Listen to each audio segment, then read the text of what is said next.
พี่น้องประกอบกันเปลี่ยนโคตรลวด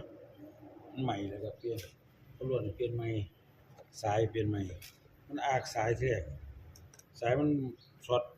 อากตัวนี้ฟิวขาดใหม่ทุกบนเลยโคตรลวดใหม่เปลี่ยนใหม่แล้วครับเปลี่ยนสายเปลี่ยนโคตรลวด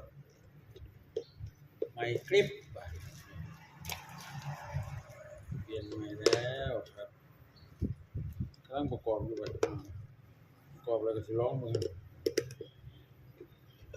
ว่ามันเป็นอะไรเป็นไงลองดูสิว่ามันจะเป็นยังไง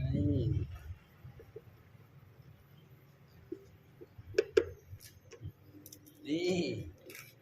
นะครับพี่น้อง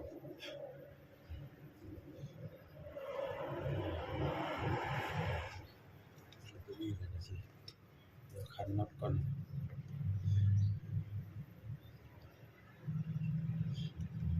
ขันน็อตแป๊บนึง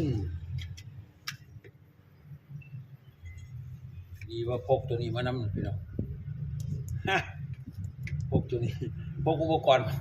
พกเครื่องมือมานำกับท่านก็เรียบร้อยแล้วพี่น้องเอ้ย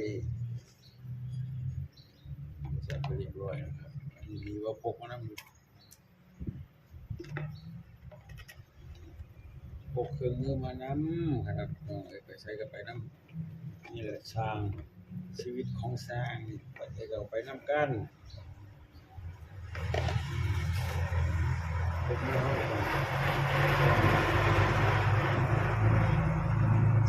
ือข้ามไปถึงเครื่องมือ